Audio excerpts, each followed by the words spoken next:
श्री राम 59तमः सर्ग। सुमंत्र द्वारा श्री राम के शोक से जड़ चेतन एवं अयोध्यापुरी की दुरावस्था का वर्णन तथा राजा दशरथ का विलाप। सुमंत्र ने कहा, जब श्री रामचंद्र जी वन की ओर प्रस्थित हुए तब मैंने उन दोनों राजकुमारों को हाथ जोड़कर प्रणाम किया और उनके वियोग के दुख को हृदय में धारण करके रथ पर आरूढ़ हो उधर से लौटा। लौटते समय मेरे घोड़े नेत्रों से गरम गरम आंसू बहाने लगे। रास्ता चलने में उनका मन नहीं लगता था। मैं गोह के साथ कई दिनों तक वहां इस आशा से ठहरा रहा कि संभव है श्री राम फिर मुझे बुला लें। महाराज, आपके राज्य में वृक्ष भी इस महान संकट से कृशकाय हो गए हैं। फूल, अंकुर और कलियों सहित मुरझा गए हैं। नदियां, छोटे जलाशयों तथा बड़े सरोवरों के जल गर्म हो गए हैं। वनों और उपवनों के पत्ते सूख गए हैं। वन के जीव जंतु आहार के लिए भी कहीं नहीं जाते हैं। अजगर आदि सर्प भी जहां के तहां पड़े हैं, आगे नहीं बढ़ते हैं। श्री राम के शोक से पीड़ित हुआ वह सारा वन नीरव सा हो गया है। नदियों के जल मलिन हो गए हैं, उनमें फैले हुए कमलों के पत्ते गल गए हैं। सरोवरों के कमल भी सूख गए हैं। उनमें रहने वाले मत्स्य और पक्षी भी नष्ट प्राय हो गए हैं। जल में उत्पन्न होने वाले पुष्प तथा स्थल से पैदा होने वाले फूल भी बहुत थोड़ी सुगंध से युक्त होने के कारण अधिक शोभा नहीं पाते हैं तथा फल भी पूर्ववत नहीं दृष्टिगोचर होते हैं। नरश्रेष्ठ, अयोध्या के उद्यान भी सुने हो गए हैं। उनमें रहने वाले पक्षी भी कहीं छिप गए हैं, क्योंकि बगीचे भी मुझे पहले की भांति मनोहर नहीं दिखाई देते हैं। अयोध्या में प्रवेश करते समय मुझसे किसी ने प्रसन्न होकर बात नहीं की। श्री राम को न देखकर लोग बारंबार लंबी सांसें खींचने लगे। देव, सड़क पर आए हुए सब लोग राजा का रथ श्री राम के बिना ही यहाँ लौट आया है, यह देखकर दूर से ही आंसू बहाने लगे।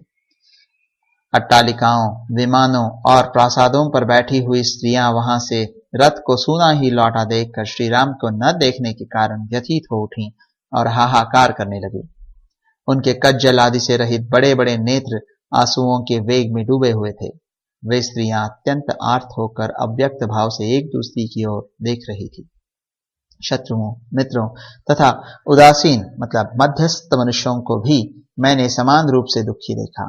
किसी के शोक में मुझे कुछ अंतर नहीं दिखाई दिया है।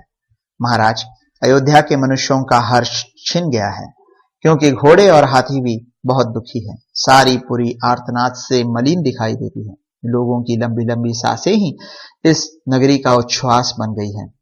यह अयोध्यापुरी श्री राम के वनवास से व्याकुल हुई पुत्र वियोगिनी कौसल्या की भांति मुझे आनंद शून्य प्रतीत हो रही है। सुमंत्र के वचन सुनकर राजा ने उनसे अश्रु गदगद परम दीन वाणी में कहा, सूत, जो पापी कुल और पापपूर्ण देश में उत्पन्न हुई है तथा जिसके विचार भी पाप से भरे हैं, उस कैकेयी के कहने में आकर मैंने सलाह देने में कुशल वृद्ध पुरुषों के साथ बैठकर इस विषय में कोई परामर्श भी नहीं किया। सुहृदों, मंत्रियों और वेद वेत्ताओं से सलाह लिए बिना ही मैंने मोहवश केवल एक स्त्री की इच्छा पूर्ण करने के लिए सहसा ये अनर्थमय कार्य कर डाला है। सुमंत्र, होनहारवश यह भारी विपत्ति निश्चय ही इस कुल का विनाश करने के लिए अकस्मात आ पहुंची है। सारथे, यदि मैंने तुम्हारा कभी कुछ थोड़ा सा भी उपकार किया हो तो तुम मुझे शीघ्र ही श्री राम के पास पहुंचा दो। मेरे प्राण मुझे श्री राम के दर्शन के लिए शीघ्रता करने की प्रेरणा दे रहे हैं। यदि आज भी इस राज्य में मेरी ही आज्ञा चलती हो तो तुम मेरे ही आदेश से जाकर श्री राम को वन से लौटा ले आओ, क्योंकि अब मैं उनके बिना 2 घड़ी भी जीवित नहीं रह सकूंगा। अथवा महाबाहु श्री राम तो अब दूर चले गए होंगे, इसलिए मुझे ही रथ पर बिठाकर ले चलो और शीघ्र ही राम का दर्शन कराओ। कुंदकली के समान श्वेत दांतों वाले लक्ष्मण के बड़े भाई महाधनुर्धर श्री राम कहाँ हैं? यदि सीता के साथ भली भांति उनका दर्शन कर लूं तभी मैं जीवित रह सकता हूं। जिनके लाल नेत्र और बड़ी बड़ी भुजाएं हैं तथा जो मणियों के कुंडल धारण करते हैं, उन श्री राम को यदि मैं नहीं देखूंगा तो अवश्य यमलोक को चला जाऊंगा। इससे बढ़कर दुख की बात और क्या होगी कि मैं इस मरणासन्न अवस्था में पहुंचकर भी इक्ष्वाकु कुल नंदन राघवेंद्र श्री राम को यहाँ नहीं देख रहा हूं। हा राम, हा लक्ष्मण, हा विदेह राजकुमारी तपस्विनी सीते, तुम्हें पता नहीं होगा कि मैं किस प्रकार दुख से अनाथ की भांति मर रहा हूं। राजा उस दुख से अत्यंत अचेत हो रहे थे, अतः वे उस परम दुर्लंघ शोक समुद्र में निमग्न होकर बोले, देवी कौशल्य, मैं श्री राम के बिना जिस शोक समुद्र में डूबा हुआ हूं, उसे जीते जी पार करना मेरे लिए अत्यंत कठिन है। श्री राम का शोक ही उस समुद्र का महान वेग है, सीता का बिछोह ही उसका दूसरा छोर है।